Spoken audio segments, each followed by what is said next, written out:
지금 최근에 제가 이제 어떤 기사를 하나 봤는데 미스트롯이라는 게 있다고 하더라고요. 보지는 못했습니다. 근데 이제 그 미스트롯에서 꽤 유명세를 탄 정미애 씨라는 분이 계신데 이제 아이 둘인가 셋을 낳고 미스트롯에 나와가지고 미세스가 왜 미스에 나왔냐부터 시작해서 또 이제 아이 셋을 낳았으니까 아무래도 소녀 때보다는 몸이 좀 불었겠죠. 그래서 몸매가 저게 뭐냐부터 해가지고 굉장히 많은 시달림을 겪었다고 하더라고요. 그리고 이제 입에 병이 나는데 그 병이 입병이 자꾸 안 나와가지고 검진을 받으러 갔더니 놀랍게도 설암, 이 혀에 암이 생기는 거죠. 설암 3기라고 해가지고 가수인데 혀를 거의 3분의 1인가 2를 이제 절제하는 그런 수술을 받고 꽤 오랜 시간 투병을 했다고 합니다. 근데 잠깐 유명세를 타다가 안 나오니까 사람들이 잠깐 유명해졌다고 이제 남편과 헤어졌다 둥둥 뭐 오만 말들이 다 나와서 인간극장인가를 이제 찍었다 하는 잠깐 짧은 영상을 봤는데 그런 근거 없는 소문들이 나도른 거죠. 너무 괴롭도록.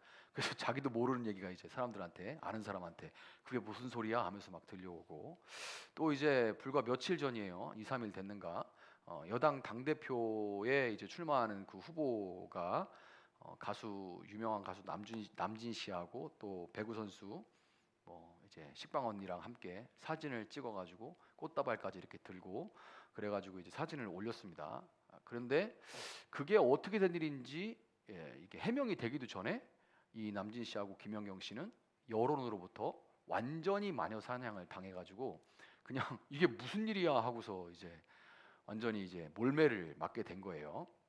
자, 이 우리가 이런 뭐 예를 들자면 숱하죠. 너무너무 많은 이런 사건들이 있죠. 아니면 말고식의 이런 소문들이 근거 없는 소문들이 너무 많고 원래도 사람은 남의 말하기를 좋아하는 존재인데요. 왜 그러냐면 선악을 알게 하는 나무의 열매를 따먹고 난 다음에부터 내가 이제 주도권을 갖고 내가 통제하고 싶은 그 본능이 인간 본성 안에 있기 때문에 그때부터 어떤 이제 말을 하는데 어떤 습관이 나오기 시작하냐면 다른 사람을 내가 나를 높이든지 아니면 다른 사람을 깎아서 나를 높이려고 하는 그런 본성이 사람에게 있습니다.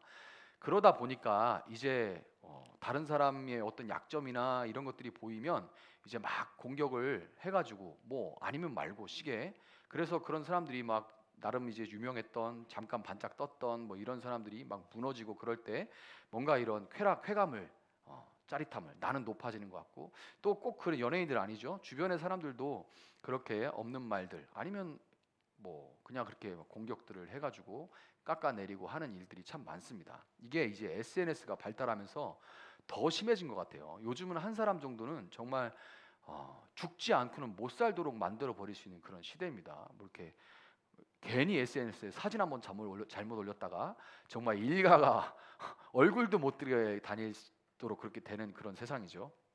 자, 뭐 지금 이제 이 시편 5편의 배경은 지금 SNS가 발달한 이런 시대는 아니지만 이 시편의 기자도 거짓말과 속임으로 고통을 지금 당하면서 하나님 앞에 호소하고 있는 그런 장면입니다. 이게 제가 이제 처음부터 계속 얘기하고 있지만 시편 1편이 열어 젖히는 게 복되도다로 시작하죠.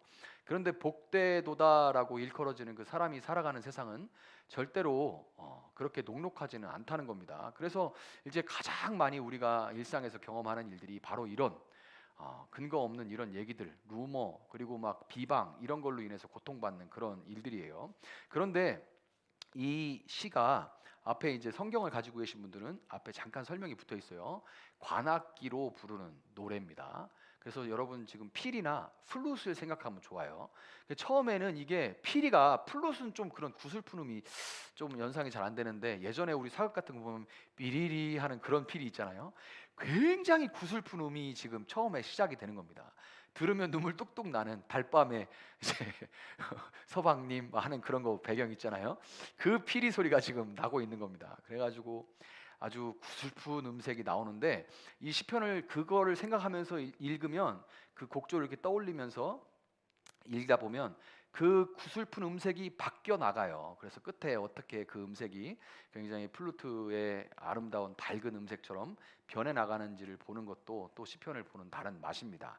자, 1절, 3절, 4절, 6절, 7절, 9절, 10절, 12절 이런 식으로 네 파트로 나눌 수가 있습니다. 이렇게 쉬다 보니까 운율이 이렇게 딱딱딱딱 이렇게 기승전결로 나눠져 있는데 1절부터 3절이 이 비방당하고 없는 말로 공격당하는 이렇게 법적 용어로 얘기하자면 피고인이죠. 이 피고인이 새벽 예배를 새벽 기도를 드리는 장면이 1절부터 3절에 나와 있습니다.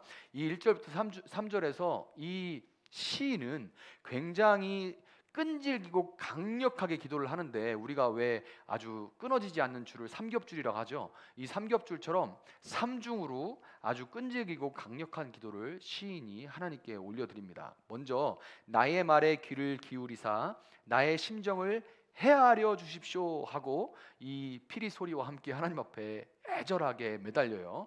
나의 말에 귀를 기울이사 나의 심정을 헤아려 주소서. 말이 먼저 나오죠. 그러니까 하나님 앞에 먼저 말로 하나님 어쩌고 저쩌고 하는 거예요. 그런데 이게 마음이 너무 힘드니까 말이 안 나옵니다.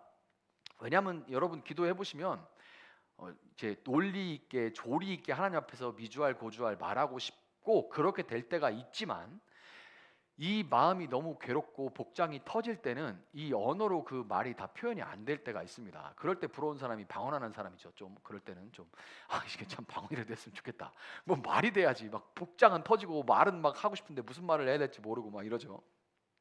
그래가지고 막 이 터져 나오는 이 심정을 다 표현을 못하고 탄식하면서 읊조리는 것을 내 심정을 알아주십시오 하는 그런 의미인 겁니다. 말하다가 말이 안 나와서 지금 끙끙 앓고 있는 거죠. 그 다음에 뭐라고 해요? 내가 부르짖는 소리를 들으소서 내가 주께 부르짖나이다. 자, 내 입장을 이제 그렇게 끙끙 앓으면서 하나님 앞에 내 마음을 좀 알아주세요 하면서 하나님 앞에 내 입장, 그 사정을 법적으로 이제 피고인이 진술을 하는 거예요. 이제 이렇고 저렇고 이렇고 저렇고 계속 이제 진술을 쭉 하는 겁니다. 이래서 이랬고 이래서 이렇고 나는 안 그랬는데 이렇게 말을 하고 막 이렇게 얘기를 하는 거죠. 그러니까 지금 1절, 2절에서 어떻게 되냐면 심정을 헤아려 달라고 하나님께 아뢰는 그 은밀한 기도와 고통을 이기지 못하고 터져 나오는 이 절규의 기도가 반복이 되고 있는 겁니다. 은밀한 기도와 절규하는 기도가 계속해서 반복이 되고 있는 거예요. 자, 그러면서 이제 3절에 뭐라고 합니까? 아침에 내가 주께 기도하고 바라리다 이렇게 끝나요. 바라리다 이 말은 짜파게티 아니고 근데 진짜 짜파예요. 짜파라는 말인데 바라리다가 판결을 기다립니다 이런 뜻이에요. 판결을 기다립니다. 재판관님의 판결을 기다립니다. 그게 짜파예요. 이 바라리다 이 말이 그런 뜻입니다. 자, 그런데 여기서 그냥 바랍니다, 그냥 기다립니다 이런 말이 아닌 게 굉장히 선한 판결, 좋은 판결을 기대하고 있다는 것을 우리가 알 수 있는 게 뭐냐면 여기서 아침에라는 말을 두 번이나 반복을 하고 있죠. 이 아침에라는 거는 이제 원어로 보케르라고 하는데요. 아침이 아니라 해 뜨는 새벽, 동틀녘을 이야기하는 겁니다. 그러니까 해가 떠오르고 이제 어둠이 물러가는 시간을 얘기하는 거죠. 이 악과 두려움과 공포와 죽음이 물러가고 평화와 건강과 기쁨과 선한 것이 임하는 시간이 이 보케르 새벽입니다. 오늘 사실 우리가 월삭 새벽 날개로 나가야 되는데 겹쳐서 이렇게 있는데 사실 여러분이 오늘 밤부터 계속 기도를 하셔서 이렇게 지금 내일 새벽까지 이어졌다고 생각하시면 좋아요. 지금 이 시편 시인 특별히 이제 다윗이라고 언급이 돼 있죠. 밤새 부르짖고 새벽에 이제 보케르 해가 뜨는 동틀녘에 이 모든 것들이 지나가고 선한 하나님의 판결이 하나님 기다립니다 하고 지금 이 시인이 하나님의 선하신 판결을 기다리고 있는 그런 상황입니다. 그런데 그냥 무턱대고 해 뜨니까 잘 될 거야 이런 게 아니에요.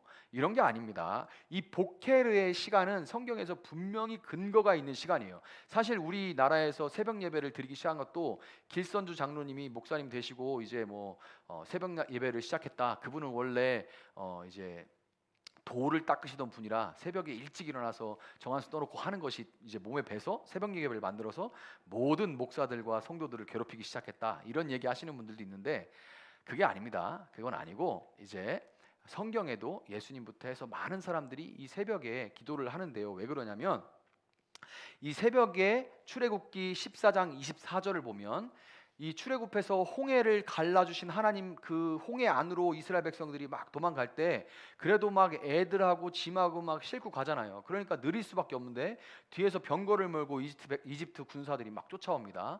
그때 새벽에 하나님께서 그들 가운데 이 애국 군대를 어지럽히심으로써 그들이 막 혼란에 빠지게 되고 이스라엘 백성들은 그 틈을 타서 건너가고, 그러고 나니까 그냥 물이 합쳐지는 이 일이 언제 일어납니까? 새벽에 일어나요. 또 모세는 시내산에 올라가서 언제 율법을 받습니까? 새벽에 하나님으로부터 하나님의 율법을 받습니다. 또 여리고성을 7바퀴 돌죠. 일곱째 날에 7바퀴 돌고 하니까 이제 여리고성이 무너지는 일이 벌어지죠. 그거 언제 벌어졌습니까? 성경 잘 읽어보면 새벽에 벌어집니다. 그리고 히스기야 왕 시절에 아수르군이 18만 5천의 대군을 이끌고서 성을 완전히 뺑뺑 둘러싸고서 다 죽이겠다 하고 위협하고 있을 때 아침에 일어나 보니 18만 5천이 다 시체가 되는 일이 벌어진 것 역시 새벽입니다. 성경에는 이 숱하게 하나님께서 새벽에 하나님의 일을, 놀라운 일을 내리시고 심판을 내리시는, 그러니까 그 심판은 악인에게 심판이요 의인에게는 구원이죠. 이 일을 이루시는 일들을 우리가 숱하게 볼 수가 있어요. 그래서 이 근거를 가지고 이 말씀을 붙들고 이 새벽에 하나님께서 나에게 선한 판결을 내리실 것이다 라고 기대를 하고 있는 겁니다. 자, 그렇다면 지금 이제 피고 막 고발당하고 고소당하고 참소당하고 막 이런저런 뭐 없는 말, 속이는 말, 거짓말 이런 걸로 막 공격을 당하고 있는 이 시인이 하나님 선한 판결을 내려주십시오라고 이제 다 자기 사정을 아뢰고 난 다음에 판결을 기다리는데, 그 판결을 내리시는 하나님은 어떤 하나님입니까? 그 판결을 내리시는 하나님은 4절부터 6절에 그 하나님, 그 재판관을 막 노래하는 거예요. 그 재판관, 당신은 이런 분이고 당신은 이런 분이시지 않습니까? 그 무슨 말이에요? 그러니까 좋은 판결 내려주십시오 이런 거예요. 당신은 이런 분이니까 좋은 판결 내려주십시오. 4절부터 6절은 하나님의 본성을 의미하는데, 재판관님, 존경하는 재판관님 이렇게 얘기하죠. 법정에서 존경하는 재판관님. 존경하는 재판관이 어떤 분이십니까? 악을 미워하시는 분이에요. 이거 여러분 우리는 너무 당연하게 생각하는데, 여러분 이 우리가 믿는 하나님이 얼마나 놀라운 분이냐면요, 좀 종교에 대해서 한번 생각을 해보세요. 그러면 이제 무속 같은데 사람들이 많이 관심을 갖는데 불교, 무속 이런 데는 선신도 없고 악신도 없습니다. 그러니까 여러분 그들이 많이 쓰는 말이 뭐냐면요, 신을 달랜다 그래요. 그래서 오히려 여러분 선신보다는 악신, 좀 무서운 신이 좀 이렇게 달랜다고 좋은 것도 많이 사람들이 갖다 바쳐요. 그러면은 악신이면 계속 악을 줘야 되잖아요. 그런데 사람들이 뭘 이렇게 주면, 아니면 그 앞에서 막 조아리고 막 이러면 그 기분에 따라서 악신인데 그 악을 행하지 않습니다. 그러니까 그게 어떻게 할지를 몰라요. 여러분 힌두교도 마찬가지입니다. 비슈누는 창조신, 선한 신입니다. 근데 시바신은 박살내는 모든 걸 파괴하는 신이죠. 아바타에 나오는 퍼런, 그게 시바신의 화신들이에요. 그런데 이 악신인데 갖다 바치고 이렇게 하고 뭐 바치면 안 해요. 그러니까 신을 달랠 수 있는 거예요. 그러니까 종잡을 수가 없습니다. 내가 하면 신이 기분이 좋아서 받으면 할 것도 안 해요. 여러분 조상신에게 제사를 드리면 분명히 내 할아버지, 증조할아버지 조상신이잖아요. 근데 조상신인데도 제사 제대로 안 드리면 조상신인데 다 뒤집어 엎고 자손들에게 막 병을 주고 죽어라 합니다. 근데 조상신에게 맛있는 거 막 이렇게 홍동백서 하면 기분 좋아가지고 복을 줘요.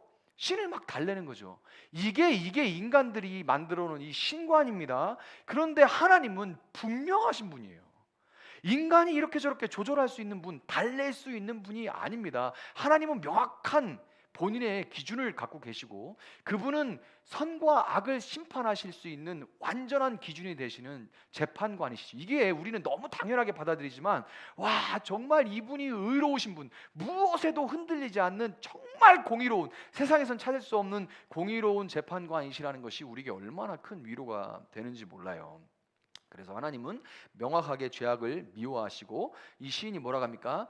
이 당신은 공의로운 재판관이시기 때문에, 악을 미워하시기 때문에 악인은 주와 함께 머물지 못합니다. 머물지 못한다는 말은 잔치에 초대받지 못합니다, 이런 뜻이에요. 악인들은 결단코 하나님이 베푸시는 잔치에 참여할 수가 없어요. 하나님께 초대를 받을 수가 없습니다. 예배당에 올 수는 있지만 하나님의 잔치에, 예배라는 잔치에 참여할 수가 없어요. 하나님이 그들을 대접해 주시지 않습니다. 이 영어로 이 예배가 서비스죠. 우리가 하나님을 서비스하는 게 아니라 하나님 먼저 우리를 서비스해 주시는 겁니다. 그런데 이 섬김을 받을 수가 없단 말이에요. 이 악인들은 어떤 악인들입니까? 먼저 오만한 자들이 악인들이죠. 스스로 하나님 대신 자기를 높이는 자들이고요. 또 거짓말하는 자들, 의도적으로 사실을 왜곡하거나 거짓 증거하는 자들을 말하고, 피 흘리기를 즐기는 자, 살인자들 얘기하는 거죠. 속이는 자. 자, 이걸 다 합쳐서 이 악인이 어떤 사람입니까? 나를 높이기 위해서 상대방이 피를 흘리거나 말거나 거짓과 속임수로 상대방을 죽이는 자들, 꼭 칼을 들어 죽이지 않아도 말 한마디로 푹 찔러놓고, 또 앞에서는 싱글벙글 네 과장님, 네 부장님, 네 뭐 대리님 뭐 하다가 뒤에서 칼 푹 꽂고, 이거 하나님이 일상에서 일어나는 이 일들, 친구끼리 또 친구라고 하면서 또 이렇게 뭐 거리만 있으면 푹푹 찔러놓고 무시하고 깔아뭉개고 없는 말 지어내고 막 그 사람 망신 주고 이러는, 친구라는 이름으로 이러는 사람들 많죠. 이거 하나님이 굉장히 미워하십니다. 자, 그래서 하나님은 이런 하나님이시라고, 악인과 절대로 함께 있지 않으신다고 말씀하시고, 7절부터 9절에 뭐라고 합니까? 의인과 악인의 성격을 대조하고 있습니다. 자, 그러면서 7절에 나는 의인이고, 시인이 지금 그래요. 나는 의인이고 나를 죽이려고 참소하는 자들. 재판관님, 저는 의인입니다. 저는 피고지만 그러나 저는 의인입니다. 저는 죄가 없습니다. 의인입니다. 나를 참소하는 저것들이 악합니다. 이렇게 얘기를 해요. 근데 그 재판장에서 늘 있는 일이죠. 자기가 죄인이라고 얘기하는 사람이 어디 있어요?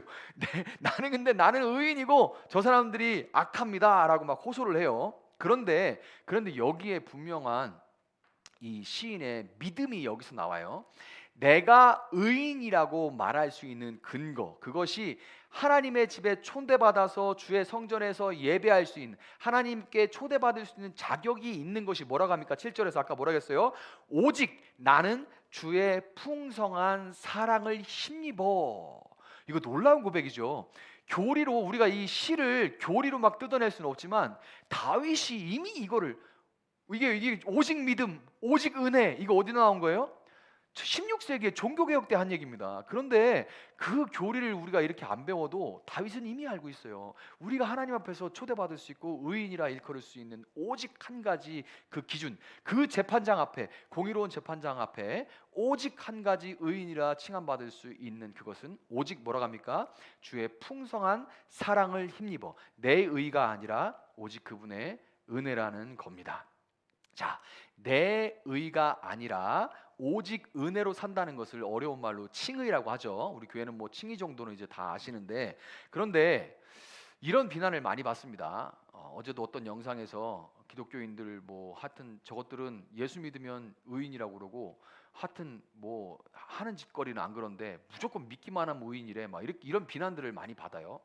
근데 사실이 믿기만 하면 의인이에요. 그런데 우리가 착각하는 게 있습니다. 자, 하나님의 오직 은혜로 구원받은 의인이라는 사람은, 이 칭의는 하나님을 닮은 거룩한 사람이 되어가는 성화하고 떨어진 건가? 그렇지 않아요.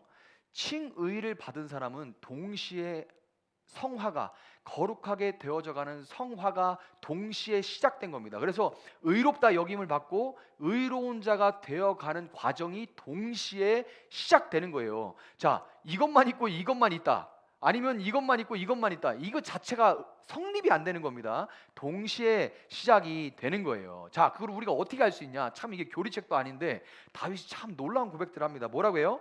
주의 의로 나를 인도하시고, 이 성화가 동시에 시작됐다는 걸, 지금 저는 의인입니다. 근데 내 의인은 그 하나님의 은혜로 받은 의이고요. 제가 분명히 의인이라는 것은 그냥 나 믿으니까 난 끝났어 이게 아닙니다. 주의 의로 나를 인도하시고 이렇게 구해요. 그렇기 때문에 이 사람이 성화를 구하고 있고 추구하고 있기 때문에 이 사람이 의인인 겁니다.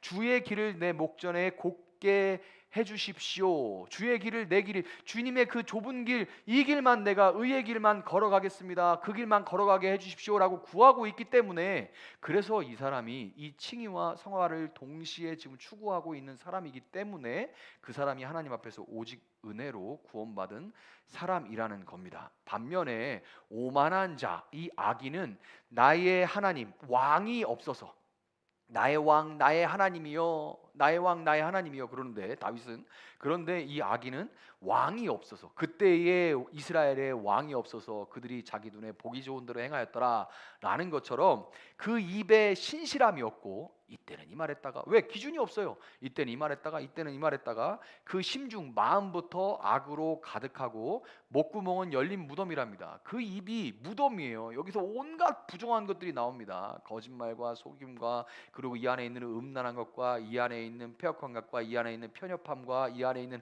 아집들이 입으로 다 나온다는, 열린 무덤이고, 혀는 아첨합니다. 자기가 유리한 거는 막 혀에, 입에 혀처럼 막 이렇게 하면서도 뒤에서는 그렇게 사람을 죽이는. 자, 그래서 사실 그 사람의 언어 생활을 보면요, 그 사람이 오직 은혜로 주님의 이 하나님의 초대를 받은 의인인지를 대충은 우리가 알 수가 있습니다. 그 입으로 하나님 까불면 죽어 막 이러는데 구원을 받았다? 말도 안 되는 거예요. 기본도 안 되는 겁니다. 그 입에 음담패설이 끊이지 않는데 하나님께 구원받은 사람이다? 아닙니다. 거짓말을 밥 먹듯이 하는데 다른 사람을 툭 하면 아니 아님 말고, 교회 그런 분들 정말 많아요. 예. 여러분 머릿속에 떠오르는 분들 있죠? 근데 여러분이 아니길 바랍니다. 그런데 진짜 그렇게 아님 말고 막 그렇게 재밌게 한다는 그런 어떤 의도로 막 그렇게 없는 말들 이렇게 하는 이런 것들, 그것은 죄송한 얘기지만 본인은 난 의인이야 라고 말할지 모르지만, 그러나 하나님 보시기에 악인일 때가 참 많습니다. 의인이 아닌데 의인으로 착각하고 있든지 원래 의인이 아니든지 그런 경우가 많습니다. 자, 그래서 이제 10절부터 12절에 악인, 이 의인과 악인의 운명을 대조하면서 마무리가 돼요. 지금 이제 아까 피리를 분다고 하면 구슬프게 시작했다가 아주 격정적으로 막 올라가요. 하나님 앞에서 막 그러면서 저는 하나님 앞에 의인입니다 하면서 막 이제 올라가서 마지막에 이제 대단원의 평안함으로 아름답게 이제 곡조가 마무리가 돼가는데요. 이 10절 12절을 보면 악인과 의인의 운명이 대조됩니다. 10절에 보면 그들을 정죄 심판하사 자기 꾀에 빠지게 하소서. 자, 이렇게 말하면 떠오르는 사람이 하나가 있죠. 누구예요? 에스더서에 나오는 하만입니다. 이 지금 하나님 당신의 의를 보여주십시오. 하나님 당신의 공의로움을 보여주십시오. 교만한 자들은 교만함에 스스로 넘어지게 하시고, 자기 악한 꾀를 계교를 가지고 의인들을 넘어뜨리려 한 자는 자기 꾀에 넘어지게 하여 주시옵소서. 그것이 하나님의 공의가 아닙니까? 라고 호소하고 있는 거예요. 이 하만처럼 모르드게를 걸어서 죽이려고 했던 30m짜리 장대에 자기가 메어 달리는 그런 일이 벌어지게 하여 주시옵소서라고 막 좀 격정적으로 마지막으로 하나님의 토설하는데요. 여러분, 이게 우리가 이 수요 기도회에 나와서 하나님께 하는, 우리가 이제 주님의 이름 한번 부르고 기도합시다 그럴 때 이제 우리가 그걸 통성기도라고 하죠. 그럴 때 통성기도가 참 좋은 기도인데요, 묵상기도로 조용히 잠잠히 나갈 때도 있지만 통성기도도 좋은데, 왜 그러냐면 시편에 나오는 대부분이, 여러분 읽어보시면 오늘 여기서도 하나님 이 나에게 지금 참소하고 나에게 시비 거는 이것들이 하만처럼 장대에 매달리게 해주십시오, 나 죽이려고 하는 거에 자기가 걸리게 해주십시오, 막 이렇게 막 격정적으로 막 토설을 하잖아요. 근데 여기는 양반입니다. 뒤로 이제 앞으로 가다 보면 저의 아내는 잡혀가게 해주시고 저의 어린 것들이 메어치게 해주시고, 막 이게 시편이야? 이게 믿는 사람이 하는 소리야? 막 저주의 시가 막 있어요. 그럼 이게 왜 성경에 있을까? 여러분 의아스러울 겁니다. 그런데 여러분, 이 시가 기도라는 걸 기억하세요. 그러면 하나님 앞에 내 심정을 그대로 쏟아놓는 겁니다. 토해놓는 거예요. 이게 통성기도예요. 막 토해놓는 겁니다. 거기서 끝나는 게 아니에요. 우리가 통성기도 하다가 또 잠잠히 묵상하고, 또 통성기도 하다가 잠잠히 묵상하고 이러죠. 묵상할 때 뭘 하냐면 내가 쏟아나온 내 속에 있는 것들을 하나님 앞에서 하나하나 곱씹어 보는 겁니다. 그러면 그 안에 나의 연약함이 드러나요. 나의 연약함이, 내 안에 이런 분노가 있습니다. 내 안에 이런 짜증이 있습니다. 그리고 하나님, 저는 굉장히 교만합니다. 여전히 교만해서 하나님, 나는 지금 내가 원하는 대로 당장의 일이 해결되기를 바라는, 내가 신이 되고자 하는 마음이 여전히 내 안에 있습니다. 하나님, 이것이 이제 우리가 토해놓고 그것을 성찰할 때 우리가 그것을 알 수 있는 거예요. 그렇게 성찰할 때 나의 연약함과 하나님의 크심이, 나의 연약함, 나의 교만함이 보이고 하나님의 반대로 하나님의 크심과 의로우심이 보이게 되는 거예요. 그래서 시편을 보면요, 여러분 가끔 보면 이게 분열증인가 하는 그런 시들이 있어요. 막 저주를 퍼붓다가 나중에 갑자기 막 찬양하고 있습니다. 그게 이 과정을 얘기하는 거예요. 심정들을 다 쏟아놓고 그러고서 그걸 성찰하면서 하나님을 바라볼 수, 내 연약함 가운데 하나님을 바라보게 되기 때문에 분위기가 그렇게 바뀌는 겁니다. 자, 역시나 여기서도 다윗이 그렇게 막 욕을 하고 막 쏟아놓고 그렇게 한 다음에 하나님을 다시금 바라보면서 11절과 12절에서 시야가 넓어져서, 그 마음이 이제 하나님을 바라보면서 시야가 넓어져서 어떻게 합니까? 다른 의인들을 중보하면서 그들을 위해서 기도하고 축복하면서 노래를 마무리가 합니다. 그래서 이걸 잘못 보면 정말 몇 번 막 기분이 막 왔다 갔다 무슨 분열에 걸린 것 같은데요. 그렇지 않아요. 이 사람이 지금 하나님 앞에서 그 감정이 변해가는 모습, 곡조가 바뀌어가는 모습을 우리가 지금 보고 있는 겁니다. 그래서 의인들에게 하나님 어떻게 해달라고 중보합니까? 복을 주시고 그들에게 복되도다 말씀하신 그대로 복을 누리면서 살아갈 수 있게 하여 주시고 은혜의 방패로 그들을 보호하여 주시기를 원합니다 하고 축복하면서 중보하면서 노래를 마무리를 하는데, 여러분 이게 실제적으로 다윗 앞에 와가지고는 아유 왕이시여 이렇게 하면서 뒤에서는 자꾸 막 없는 말 지어내고 막 분란을 조장하는 그런 적들을 놓고서 왕으로서, 하나님께서 세워주신 왕으로서 그들을 당장에 막 때려 죽일 수 없으니까 하나님 앞에서 이렇게 호소하는 거일 수도 있고요. 또 어떤 것이 있냐면요, 다윗은 여러분 손에 굉장히 많은 피를 묻힌 사람입니다. 전장에서. 어쨌든 사람이 사람을 죽인다는 거는요, 여러분 그 인간성이 이렇게 망가지는, 그냥 그것을 당연하게 전사다 이렇게 생각하시면 안 돼요. 사람이 사람을 죽여나가면서 그 사람의 영혼은 메마르고 그 사람은 손에 피를 묻히면서 그 인간성이 자꾸만 멸절해 가요. 그때 이 다윗의 모습을 보면서 누가 다윗을 참소했을까요? 야, 너 같은 인간이, 너가 살인자지, 네가 무슨 하나님의 사람이냐, 네가 무슨 찬양하는 자냐, 네가 그렇게 적들을 향해서 쌍욕을 퍼부어 놓고서 네가 지금 어떻게 찬양을 한다고 있냐. 그 누가 하는 거예요?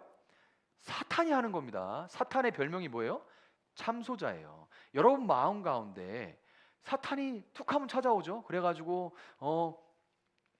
현타가, 우리 소위 현타가 막 오지 않습니까? 막 와가지고 네 같은 게 무슨, 여기 오면서도 몇 번 망설이셨을 거예요. 어, 뭔 기도를 한다고 이러면서 온갖 그런 참소를 합니다. 거짓으로. 그리고 우리가 이렇게 한 것을 막 더 부풀려 가지고 막 이렇게 거짓하고 참소하고 우리를 넘어뜨리려고 하는 이 사탄의 공격 앞에 다윗이 하나님 이 참소를 봐주십시오. 하나님 앞에서 나는 의인이 아닙니까? 라고 하나님의 선하신 재판을 나는 기다립니다라고 이제 다윗이 호소하는 그런 시라고도 생각할 수가 있어요. 그래서 여러분이 마음에 막 의심과 마음의 회의와 마음에 사탄의 공격이 들어와서 혼란스러울 때 여러분이 시편 5편을 묵상해 보셨으면 좋겠어요. 시편 5편을 통해서 그런 상황 가운데 악인의 거짓과 이 악한 영들의 어떤 이런 참소로 인해서 억울한 힘든 이런 고난과 아픔을 겪는다고 할지라도 하나님의 사랑과 이 말씀을, 진리의 말씀을 붙들고 그것을 힘입어서 그분을 의지하고 끝까지 기도하는 의인은 결국에 복을 얻고 은혜의 방패로 보호를 받는다는 것을 여러분 꼭 기억하시기를 바랍니다.